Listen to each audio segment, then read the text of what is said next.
If you're interested in participating in the study, head to Yoga AF Study at the Baker Institute's website. All right, this next story has you all over it, Jack. Recently, the CEO and founder of Dilmah Tea was in town, and I was lucky enough to get the perfect brew from the master himself.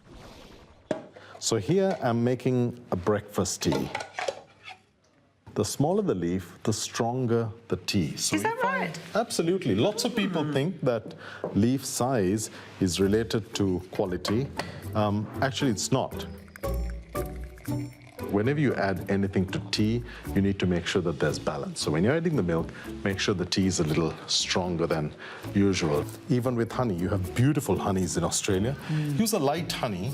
So if we're wanting a sweetener, you would recommend honey, not sugar? Absolutely, no sugar. No, in fact, even if you were to take a mandarin or an orange, score the peel and just put it in there, you have natural sweetener. So keep it natural. Tea is plant-based, it's natural, and it's full of goodness. So don't compromise that.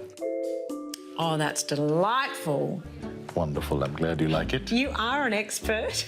Perfectly brewed. It's good tea. All I have to do is brew it for you. Dilhan, why is tea so good for us?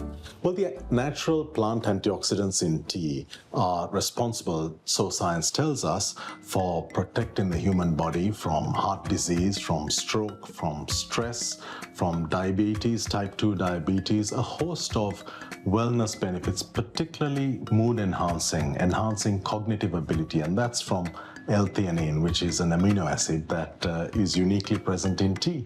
So what is a healthy amount of cups of tea in a day? Well, the FDA tells us 5 cups of tea is safe to consume. I drink 15. 15? There are people in the Nile Delta region of Egypt, they drink 20, so I'm not up there yet.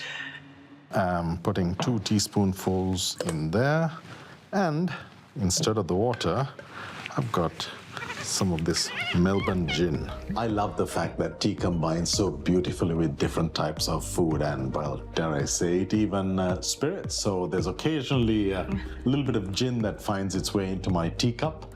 But, you know, with food, you have something rich, like you might have a beautiful meal, and in Sri Lanka we have quite rich food. We have rice and lots of curries and usually cooked in coconut and so on. At the end of that, when you have a nice cup of tea, you can wash away a lot of the fats. That's the emulsifying aspect of tea. But also, at the end of a beautiful dessert, and Sri Lankans, we are very partial to sweet things, then you have the possibility of balancing the sweetness on your palate. There's a tea for when you're feeling down. When it's cold, there's a tea for when it's bright and nice. So there's a tea for every mood and every occasion. Cheers. Cheers. It's always gin o'clock, isn't it? It is. It is. Gin and tea o'clock all the time too. All the time.